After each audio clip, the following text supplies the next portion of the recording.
오늘 하나님께서 저와 여러분에게 주시고자 하시는 은혜의 말씀의 제목은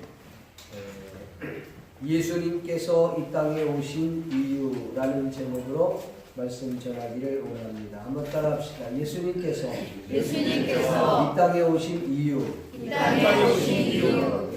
이 말씀을 읽고 듣고 보는 가운데 성령 하나님의 폭포수와 같은 은총이 저와 여러분들 심령 가운데 넘쳐날 수 있기를 존귀하신 예수님의 이름으로 간절히 축복합니다. 무엇인가를 사랑하게 되면 사람이 사명이 생긴다는 말이 있습니다. 무엇인가를 사랑하게 되면 사명이 생긴다. 미국 LA 부근에 리버사이드 시티라고 하는 자그마한 도시가 있습니다. 그 도시에는 공원이 하나 있는데 그 공원 안에 동상이 3개가 있습니다. 하나의 동상은 마틴 루터 킹 목사의 동상이 하나 있고, 또 하나는 도산 안창호 선생님의 동상이 하나 서 있습니다. 그 다음에 있는 동상은 인도의 간디 선생의 동상이 서 있습니다. 어떻게 해서 이 리버사이드 시티에, 그것도 자그마한 공원에 도산 안창호 선생의 동상이 서 있었을까? 그 이유는 우리나라가 나라를 잃고 힘이 없어졌을 때 시리에 빠졌던 도산 안창호가 젊은 날에 이런 생각을 하게 됩니다. 우리나라는 힘이 없어서 나라를 잃은 것이다. 그래서 나라를 위해서 헌신해야 되겠다. 그리고 나라를 위해 몸을 바치기로 마음을 결심했는데, 힘을 기르려면 어떻게 해야 될까? 우리보다 더 강력한 힘을 갖고 있는 서양 문물을 배우지 않으면 안 되겠다는 생각을 하게 된 것입니다. 그래서 그는 미국으로 건너가서 이제 공부를 해서 힘이 있는 사람이 되어야 되겠다 생각을 하고 미국을 첫 건너가서 도착했던 곳이 LA 부근이었습니다. 당시 이 LA 쪽은 거의 다 오렌지 농장을 경영했던 곳이라고 해요. 발을 붙일 곳이 없어서 농장주에게 찾아가서 내가 이곳에서 일을 좀 하면서 좀 했으면 좋겠는데 도움을 줄 수 있겠느냐. 그랬더니 이 농장주가 아주 흔쾌히 허락해서 그곳에서 일을 하게 되는데, 그곳에 여러 부류의 사람들을 만났는데, 이 농장주가 이 도산 안창호가 일하는 것을 보면서 이렇게 정직하고 이렇게 성실하게 최선을 다해서 일하는 사람을 본 적이 없다고, 일하는 도산 안창호를 보면서 그런 감탄을 했다고 합니다. 수십 년이 지나고 난 이후에 이 도산 안창호는 대한민국의 지도자가 되었습니다. 이 이야기를 이 농장주가 알게 됐어요. 그래서 농장주가 그 LA 지역에 있는 유지들을 불러갖고, 우리 그때 몇십 년 전에 이곳에서 일했던 사람이 도산 안창호라는 사람인데 그 사람이 한국의 지금 지도자가 됐다는다. 그러니 우리는 이 지역의 영광 아니겠냐. 그래갖고 유지들을 불러갖고 동상을 세우자. 그랬더니 문제는 한인협회가 따로 있는 거야. 그래서 한인협회에서 가갖고 농장주와 그 유지들이 도움을 요청을 해서 한국 사람이 세운 것이 아니라 미국 사람들이 주도하여서 도산 안창호의 동상을 그곳에 세웠다는 것입니다. 도산 안창호 선생은 정말 나라를 사랑했던 사람이었습니다. 그토록 나라를 사랑했기 때문에 그로 하여금 누군가가 미국에 가라고 등 떠 미는 것도 아닌데 그 고생의 땅을 스스로 그는 미국 땅을 건너갔습니다. 그리고 그곳에서 공부하며 힘을 기르며 자신의 사명을 감당했다는 이야기입니다. 훗날에 민족의 지도자가 되어서 많은 후대에 존경받는 인물이 바로 도산 안창호 선생입니다. 지금 이 시대를 향하여서 많은 사람들이 지도자가 없다, 존경받을 만한 지도자가 없다, 그런 이야기를 합니다. 과거에는 존경하는 우리 천주교에서는 김수환 주기경이 있었고, 개신교에는 한경직 목사가 있었는데 지금은 존경할 만한 지도자가 없다. 정치계도 지도자가 없다. 이런 이야기를 합니다. 여러분, 사랑하면 사명이 생깁니다. 여러분들도 뭔가를 사랑하게 되면 사명이 생기는 줄 믿습니다. 저는 오늘 이 본문을 말씀을 잠깐 소개하려고 합니다. 이 본문의 내용은 마태복음 9장에도 나오지만 사실은 이 본문은 마가복음 2장과 누가복음 5장에도 나오는 이야기입니다. 그 내용을 제가 접목해서 같이 설명을 드리려고 합니다. 오늘 읽은 본문에 나오지 않는다고 해서 없는 얘기를 하는 것이 아니라 마가복음이나 누가복음에 있는 내용을 같이 섞어서 말씀을 드리는 것입니다. 예수님께서 배를 타시고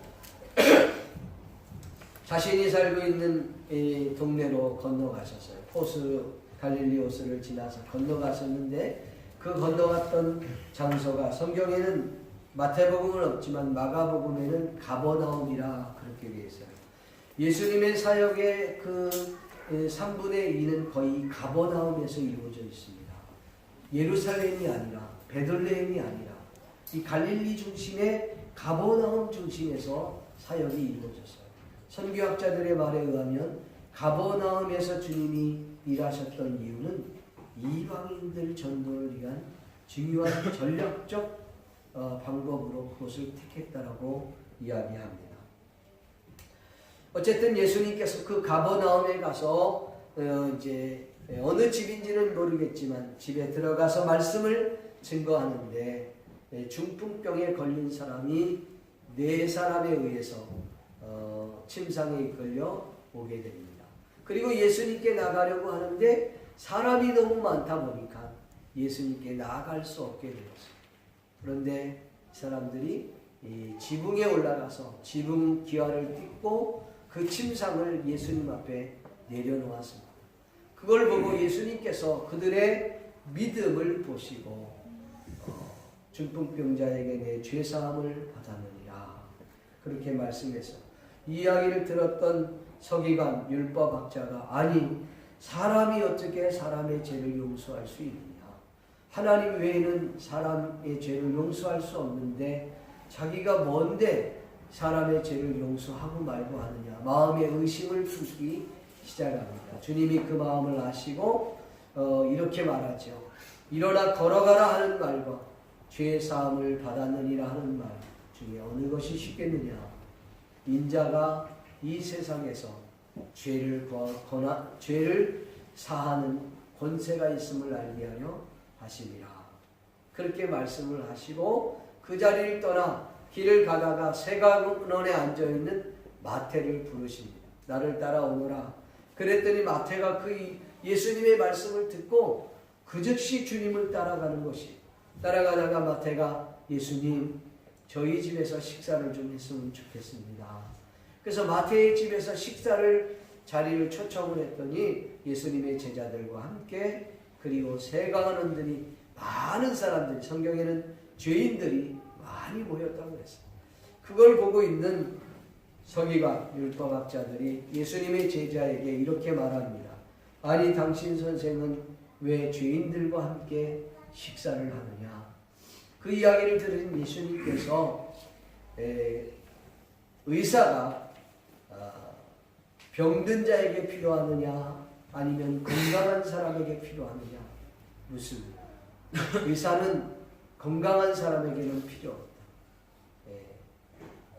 병든 사람에게 필요하듯이 나는 죄인을 위해서 왔다라고 말씀을 하십니다. 나는 인애를 원하고 자비를 원하고 긍휼을 원하고 제사를 원치 않는다는 말을 너희가 배워라. 이런 말씀을 하시면서 오늘 본문 내용이 맞춰지게 됩니다. 오늘 본문 내용은 두 가지로 패턴을 나눌 수가 있습니다. 하나는 세가론에 대한 이야기고 또 하나는 중풍병자를 고친 사건의 이야기입니다. 그 내용을 살펴보면서 우리가 함께 은혜를 나누기를 소원합니다. 먼저 본문에 나오는 이 중풍병자에 대해서 좀 더 알아보기를 원합니다. 성경에서는 이 중풍병자에 대해서 자세하게 설명하고 있지 않습니다. 중풍병자의 이름이 무엇이고 그가 몇 살쯤 되었고 언제부터 중풍병에 걸려 고생을 했는지 정확하게 기록하고 있지 않습니다. 단지 그가 가버나움에 계신 예수님을 찾아서 예수님 그의 친구들이 그를 들것에 메어 주님께 와서 고침을 받았다고 하는 이 이야기 외에는 성경에는 기록하고 있지 않습니다.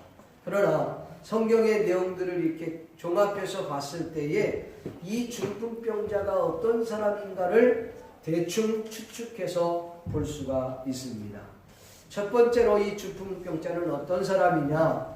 중풍병자는 비록 중풍에 걸려서 자신의 몸을 가눌 수 없는 사람이기는 하지만 좋은 친구, 믿음의 친구를 둔 것만은 사실입니다.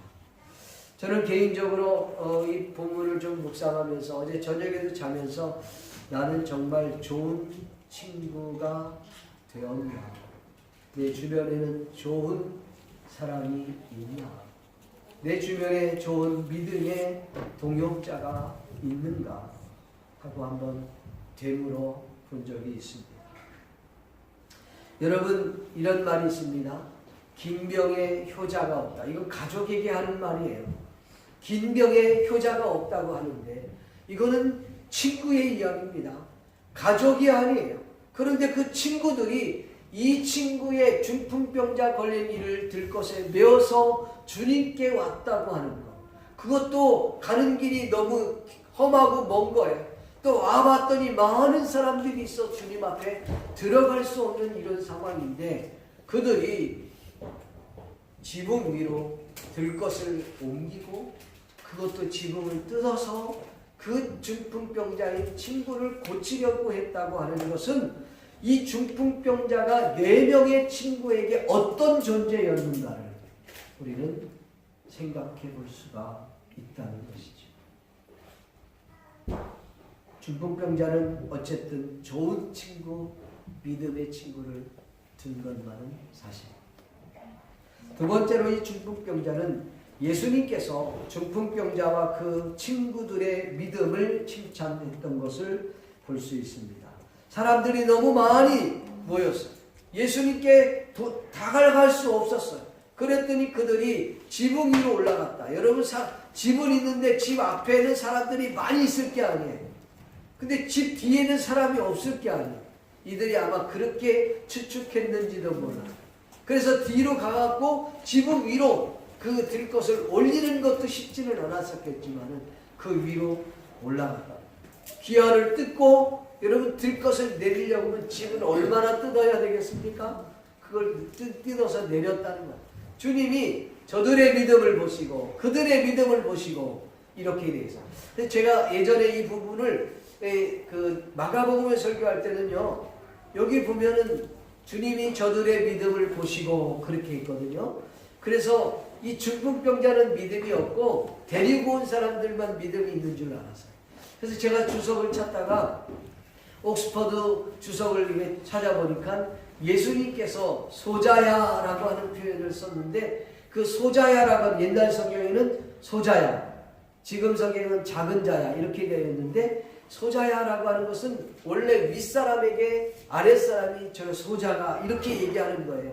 그런데 예수님이 그 말을 쓸 때는 뭐라고 얘기하냐? 아주 사랑스러운 모습으로 그렇게 불렀다는 것입니다.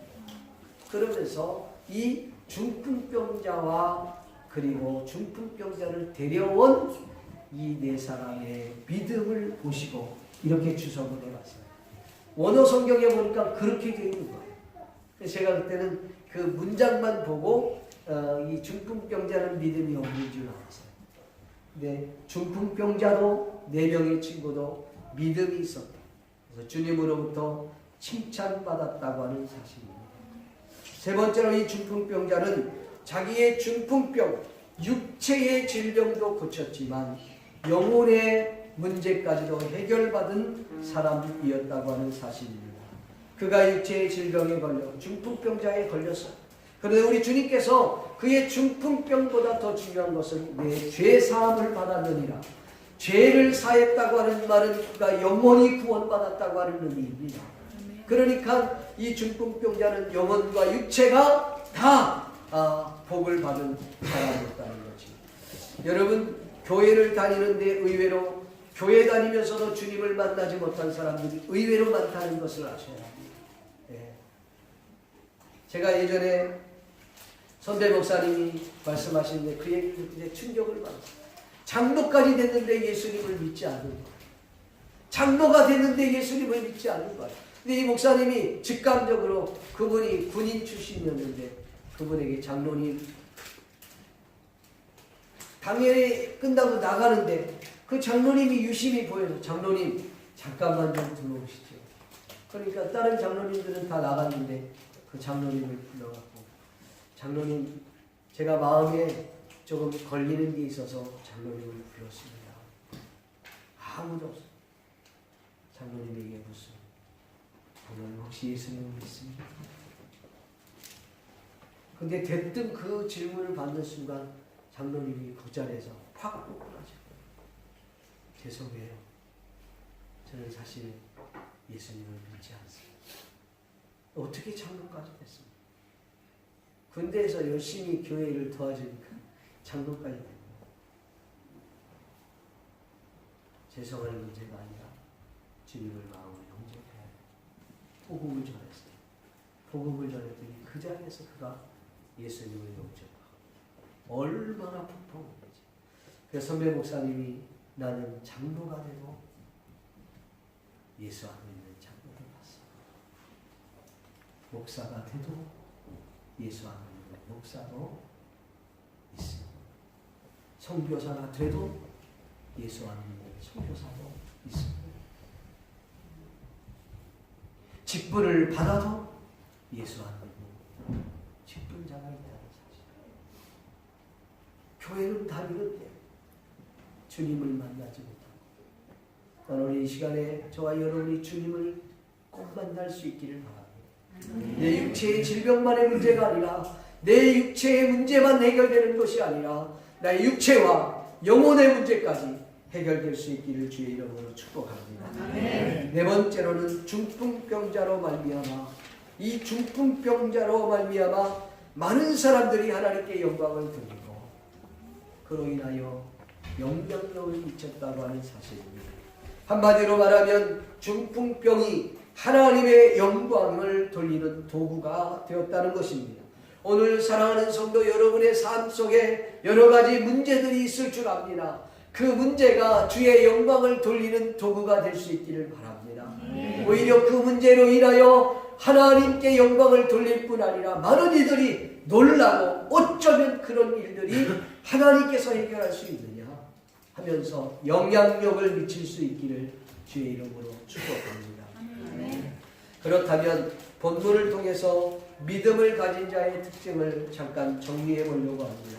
여러분, 믿음을 가진 사람은 어떤 사람일까? 오늘 본문을 통해서 보면 그 특징을 우리는 볼 수가 있습니다. 그 첫 번째가 뭐냐면, 믿음의 사람은 어려움, 고난, 힘들고 고난을 당하고 있는 사람들을 보면, 오늘 성경에 보니까 중풍병자를 앓고 있는 그 친구를 본 4명의 친구들 마음속에는 긍휼히 여기는 마음이 있었다는 것입니다.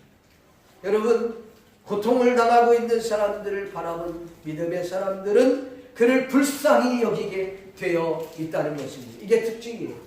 여러분, 내가 예수님을 믿는데 믿지 않는 자를 바라보면서 우리 마음이 안타까움이 없다. 그러면 오늘 우리는 믿음을 한번 다시 재체크를 해볼 필요가 있다는 것입니다. 여러분, 살아있는 것 같은데 죽어있는 사람들이 의외로 많습니다. 나와 같이 잠을 자고 있지만 그가 살아있어. 그러나 그는 예수님을 안 믿어. 죽어있는 것입니다. 누가 얘기했냐면 예수님이 그렇게 말씀합니다. 젊은 제자 중에 한 사람이, 주님, 내가 주님을 따르기 원합니다. 그래. 그런데 주님, 제 아버지가 돌아가셨거든요. 아버지를 장사하고 난 이후에 주님을 따라가면 안 되겠습니까? 그때 예수님께서 죽은 자는 죽은 자들에게 내버려두고 너는 나를 따라. 살아있는 것 같지만 죽어있는 자들이 우리 주변에 얼마나 많습니까? 여러분, 죽어있는 영혼들을 바라보면서 안타까운 마음, 긍휼히 여기는 마음, 그 마음이 저와 여러분에게 있어야 그게 믿음의 사람의 특징인 줄 압니다. 두 번째로는 믿음의 사람은 친구의 병을 고치기 위해서 예수님께 데려왔다고 하는 것입니다. 한마디로 얘기하면 행동으로 옮기는 특징을 갖고 있었다는 것입니다. 분명히 어려움이 있습니다. 힘든 일이 있습니다. 그렇지만 새로운 방법을 찾아서라도 예수님께 그 병든 자를 데려가는 것, 그게 바로 행동하는 믿음을 갖고 있다는 것이죠. 믿음을 갖고 있는 사람, 한마디로 말하면 포기할 줄 모르는 사람들입니다. 아니, 재산상의 손해를 입더라도 이 부분을 해결하기 위해서 그는 헌신을 하는 자들, 그들이 바로 믿음의 사람들이라는 것입니다. 나에게 지금 당장 유익이 없더라도 최선을 다해서 헌신할 수 있는 자, 그가 믿음의 사람이라는 거죠. 오늘 성경에 나오는 이 4명의 친구는 남의 집에 올라가는 거예요. 올라가는 것도 쉽지 않지만 올라가서 남의 집을 기하를 뜯었다는 것입니다. 재산상의 손해를 입을 줄 몰랐겠습니까? 다 해줘야 되겠죠. 그럼에도 불구하고 이 친구의 병을 고치는 것이 우선이었기에 그는 지붕을 뜯었습니다. 기가 막힌 현상이었습니다. 여지까지 그런 예를 본 적도 없습니다. 그런데 여러분, 주님이 그것을 보셨습니다. 여러분, 믿음의 특징은 바로 그런 것입니다. 행동하는 믿음. 문제가 있다면 포기하지 않는 믿음이에요. 재산상의 손해를 본다 할지라도 이 일을 감당하는 믿음.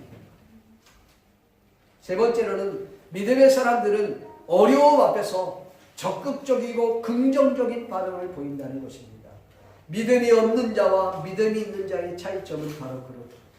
믿음이 없는 사람은 어떤 거냐면 문제가 생기면 그 문제가 안 된다고 하는 부정적인 부분들을 먼저 머릿속으로 생각하는 사람들이 있어요.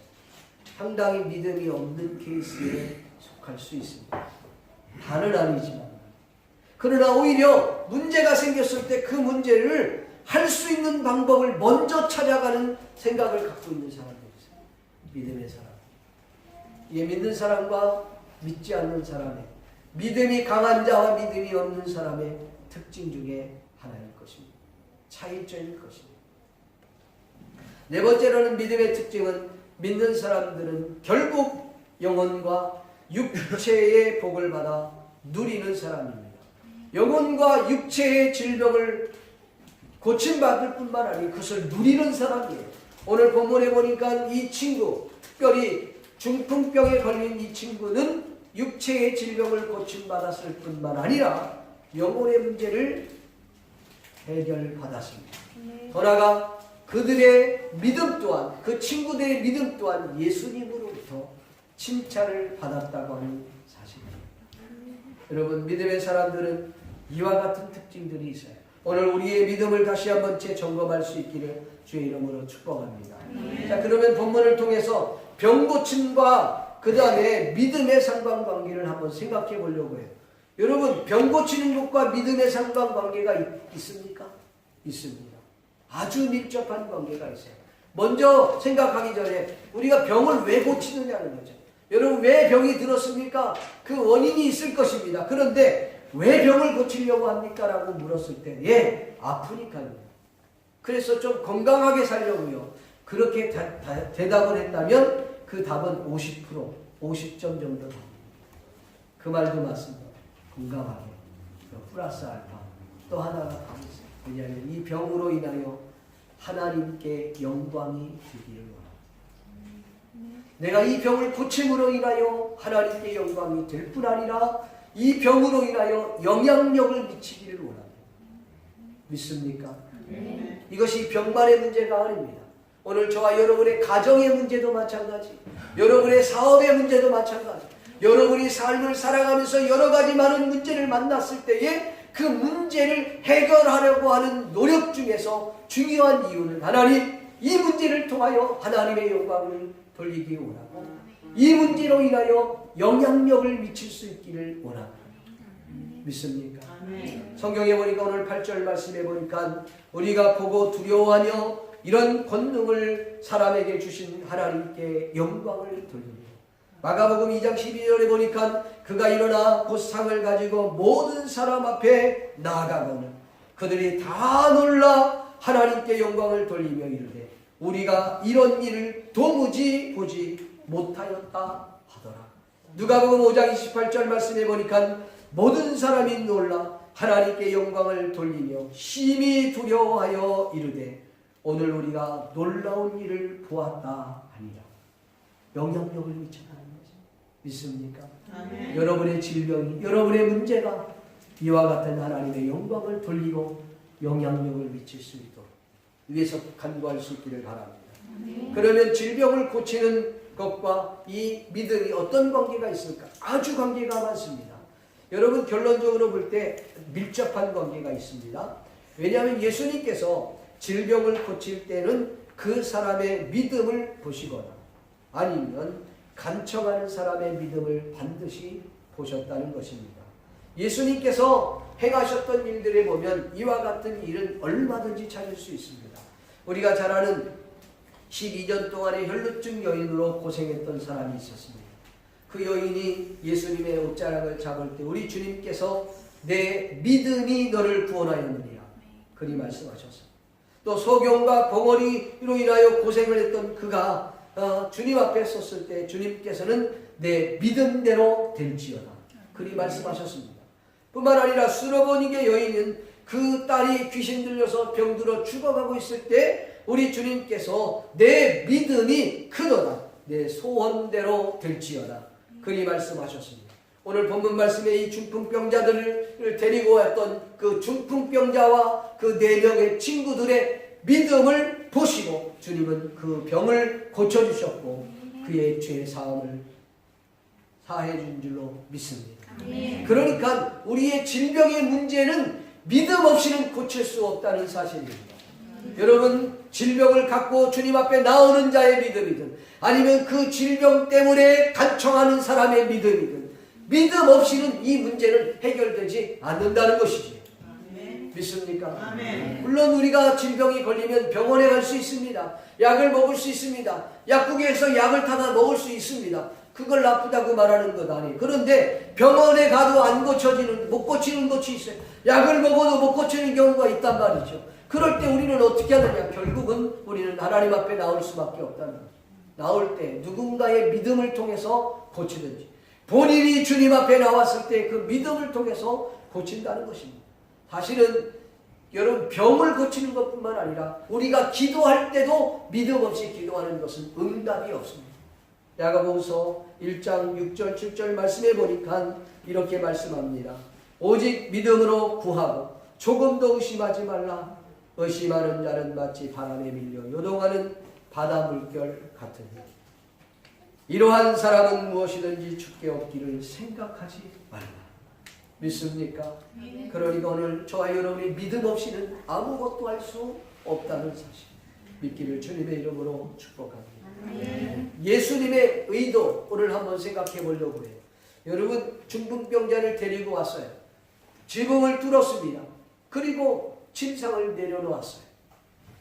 그리고 예수님 앞에 내놓았을 때 예수님께서 예전 같았으면 내 믿음대로 될지어다. 내 믿음이 크도다. 내 믿음이 너를 구원하였느니라. 내 소원대로 될지어다. 내 믿는 대로 될지어다. 뭐 이렇게 해서 병을 고치면 되는데 오늘은 예수님께서 그리 말씀하지 아니하고 내 죄 사함을 받았느니라. 이렇게 말씀하는 거예요. 그러니까 심기가 불편했던 서기관 율법학자들이 아니 하나님 외에는 이 죄를 사할 수 없는데 자기가 사람으로서 어떻게 사람의 죄를 용서한단 말이냐 하면서 불편한 심기를 드러내면서 의심을 품기 시작했어요. 그때 예수님께서 이렇게 말씀하셨습니다. 어찌하여 의심하느냐? 어찌하여 악한 생각을 하느냐? 그러시면서 주님 하시는 말씀 걸어가라 하는 말과 내 죄사함을 받아라 하는 말과 어느 것이 쉽겠느냐? 주님의 말씀은 걸어가라 이게 더 쉽다는 거죠. 내 죄사함을 받는 것은 쉬운 일이 아니라는 것이죠. 그런데 그 쉬운 일이 아닌 그것을 주님이 하셨다는 거예요. 거기에는 다른 표현으로 얘기하면 내가 하나님의 아들이다, 내가 하나님이다 라는 것을 그들에게 알려주기 위한 의도가 있었다는 것이죠. 성경에 보면 예수님께서 이렇게 말씀하십니다. 뭐라고 말씀하시냐면 인자가 세상에서 죄를 사하는 권세가 있음을 그들에게 알게 하려 함이니라. 할렐루야. 죄를 사하는 것은 여러분 예수님만 가능, 하나님만 가능한 것입니다. 근데 여러분 유대 랍비들의 생각에는 어떤 생각이 있었냐면 지식이 충만하니까 하나님 외에는 죄를 사할 수 없는데 이 사람이 어떻게 해서 이 죄를 사하지? 여러분 이 유대 랍비들은 지식은 풍성했는지 모르지만 예수님이 하나님의 아들이고 그가 하나님이라는 사실을 몰랐다는 것입니다. 사랑하는 성도 여러분, 교회를 다녀서 지식은 있을지 몰라도 주님이 하나님이라는 사실을 깨닫지 못하는 사람이 얼마나 많은지 몰라요. 여러분 교회를 다녀서 주님이 나에게 유익을 주는 그런 분들은 알지만 주님이 나의 죄 문제를 해결해 주시고 나를 구원해 주시는 구세주라는 사실을 알지 못하는 사람이 얼마나 많은지 교회 안에 의외로 많습니다. 그래서 제가 일본 교회를 가든지 아니면 목회자들 만나면 제가 예수님을 믿습니까? 라고 물어봐요. 예수님을 믿습니까? 이 목사가 그럼 예수 안 믿습니까? 예수 다 믿겠죠. 혹 그 중에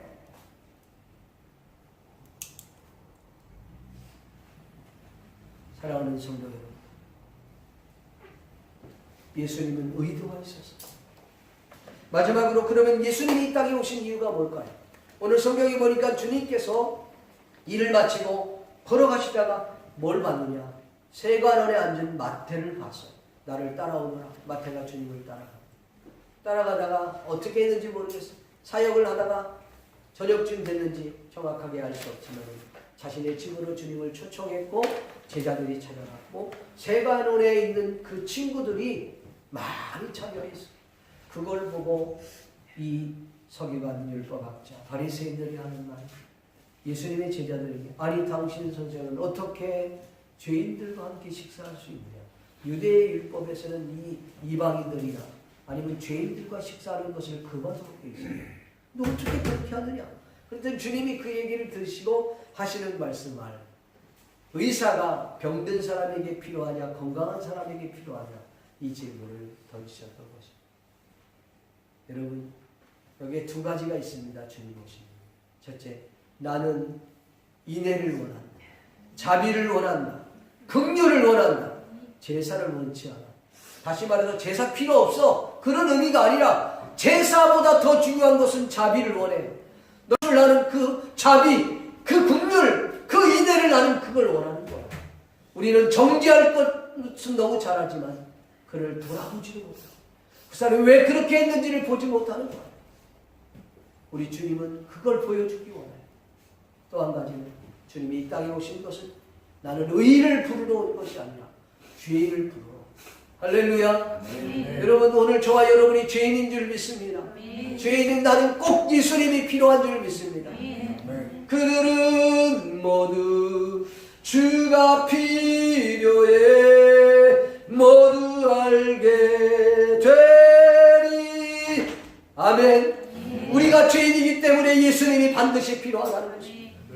우리가 죄인이기 때문에 예수님 없이는 살 수 없다는 것입니다. 죄인은 의인을 부르러 온 것이 아니라 죄인을 부르러 왔다. 믿습니까?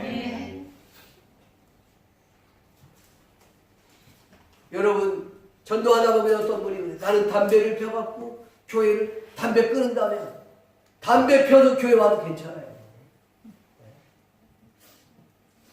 나는 빠친구를 아주 빠친구 해도 괜찮아 교회 와도 돼요. 우리 주님은 빠친구 하는 사람을 구원하러 오셨다니까. 개바하는 사람을 구원하러 오신 거예요. 담배 피고 자기 몸을 다 망가뜨리는 그 불쌍한 영혼을 위해서 주님이 오신 거예요, 여러분. 그럼 옆 사람한테 우리 빠친구하고 담배 피고 개바하고 돌아다닙시다. 그렇게 한번 얘기해 보세요. 주님은 우리를 위해서 오신 거예요. 죄인을 위해서 오신 거예요. 우리 주님은 의로운 사람을 위해서 오신 게 아니다. 나같이 연약하고 나같이 불쌍하고 나같이 약한 존재를 위해서 주님이 오셨다는 사실 믿기를 주님의 이름으로 축복합니다. 옆 사람과 인사 나눕시다. 우리를 위해서 오셨습니다. 뒷사람하고 얘기합시다. 예수님이 우리를 위해서, 나를 위해서 오셨습니다. 당신을 위해서 오셨습니다. 시작. 할렐루야. 네. 기도하겠습니다. 하나님, 우리 시간 말씀을 생각하며 한 1분 동안 우리 같이 한번 합심하여 통성으로 기도하겠습니다. 고마우시고 자비로우신 아버지 하나님, 주님의 은혜와 은총을 감사합니다. 오늘 참으로 중풍병자를 바라보면서 우리가 우리의 모습을 한번 생각해 봅니다. 나는 과연 믿음이 있는 사람인지 우리 자신을 돌아볼 수 있는 은혜를 허락해 주시기 원합니다.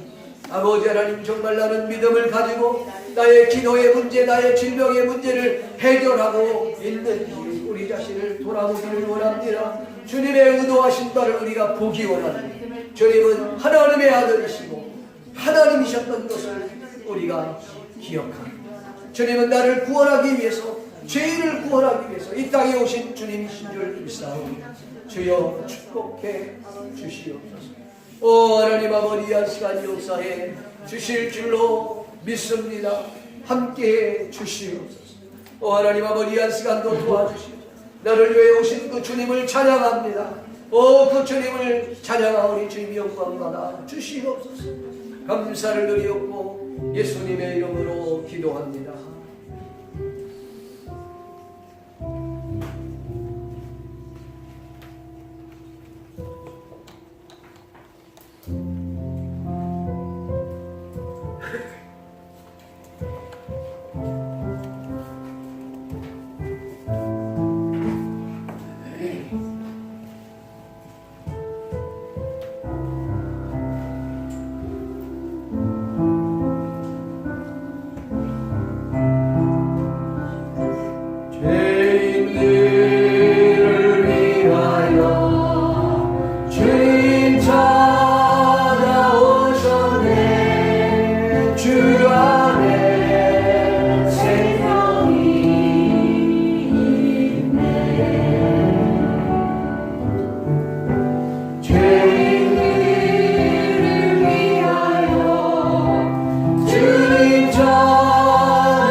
주님 감사합니다.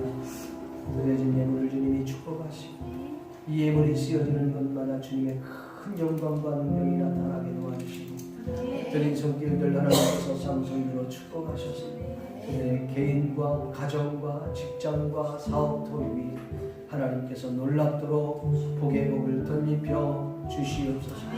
드리고 싶지만 드리지 못하는 손길들 있습니다. 드릴 수 있는 믿음과 물질 또한 허락해 주셔서 하나님께 영광 돌리게 하옵소서. 그래서 예수님의 이름으로 축복하며 기도하옵나이다. 지금은 우리 주 예수 그리스도의 은혜와 하나님 아버지의 크신 사랑과 성령님의 감화 감동으로 교통하시니 오늘 이 자리에 모인 모든 하나님의 자녀들 머리 위에 지금부터 영원토록 함께 있을지어다. 아멘.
시간을 잠깐